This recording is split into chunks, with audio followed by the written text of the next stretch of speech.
So I take all the pictures and post them. And they comment like it's live. Like, so it's cool. And you should follow Charlie Sheen on Twitter. That is.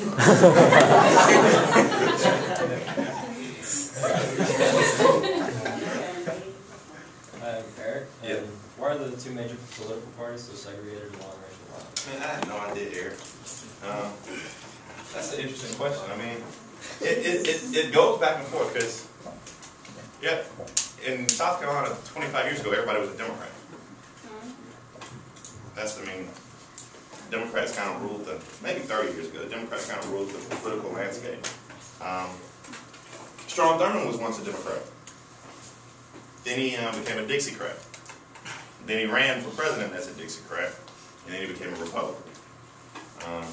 I don't know. I mean, there are a few African Americans in the Republican Party. My good friend Tim Scott is over there. I don't know. I think it's just it's a difference in culture.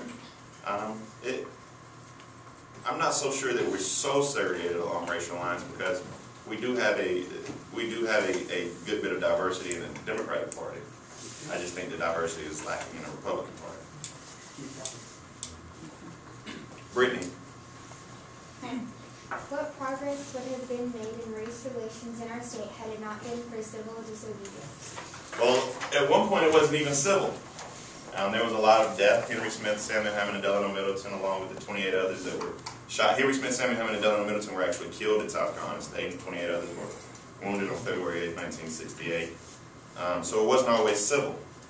But we have made progress, but we still have yet a ways to go.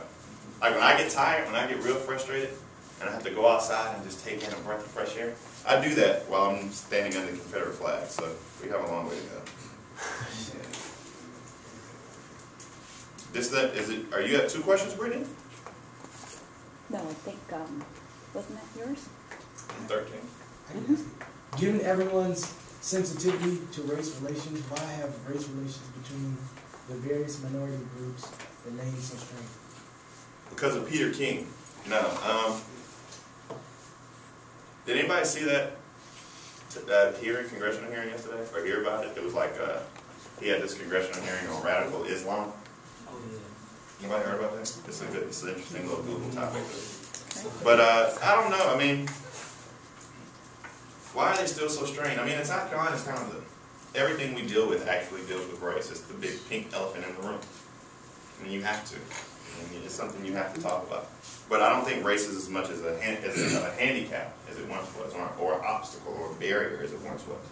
Because I truly believe that if you're poor in South Carolina and white and you're poor and black, you have many of the same problems. So I think that's the strain. But those who strain it are ignorant. I mean, you're going to always have ignorance on both sides.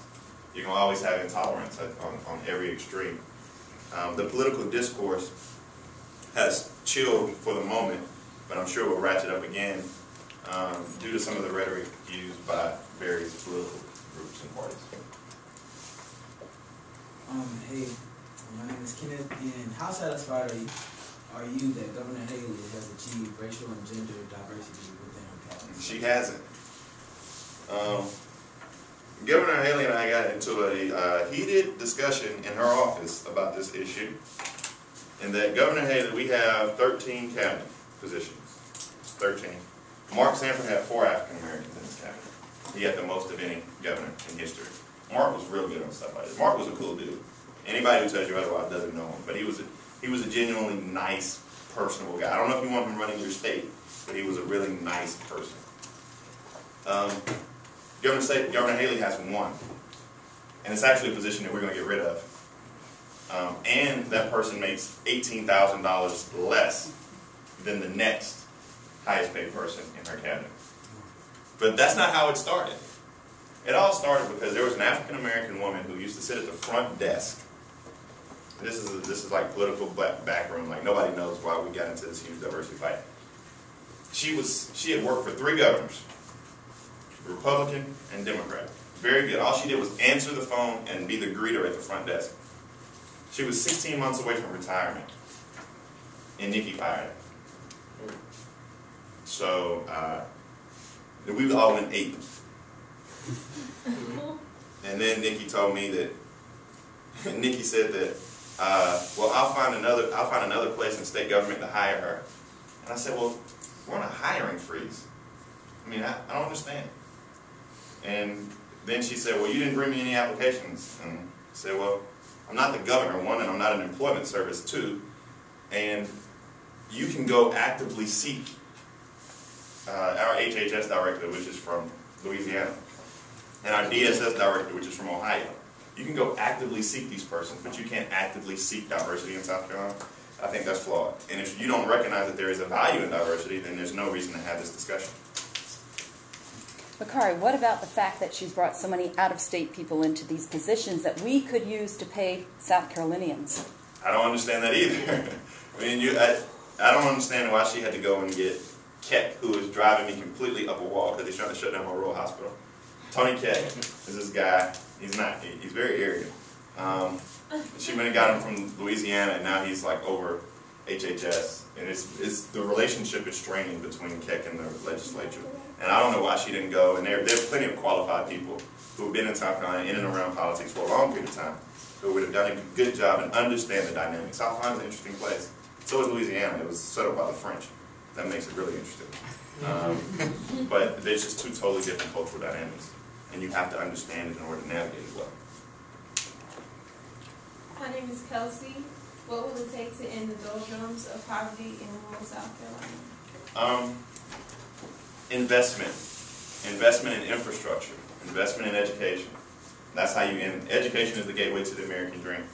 And has anybody been kind of watching the port debate? Does anybody know what's going on in the ports? Well, thanks to our good friends Jim DeMint and Joe Wilson, we don't have any money to dredge our port deeper. Dredging your port means that you have to dig, you have to literally go underwater and dig 5 feet deeper. You have to excavate 5 feet deeper so you can get larger ships in, because we have Michelin, we have BMW, we have Boeing, and they don't fly their parts and materials, and they do some of them, but most times they come on the huge cargo ships. But in order to fit these newer, larger cargo ships, we have to dredge our port. Well, you know, we're like, we don't want any federal dollars, no government spending, and no earmarks. And the president said, fine, so he didn't include it in his budget. And now we're scrambling because Georgia's deepening their port, and now that Georgia's deepening their port, they'll be at a large advantage in terms of commerce over South Carolina. But I use that port as an example because that is not port, that's not an earmark, that's investment in infrastructure. And until we start widening highways and making sure people have potable water and doing things necessary to bring in industry, we can never get people out of the doldrums of poverty. It's a good question, though. I'm Haley.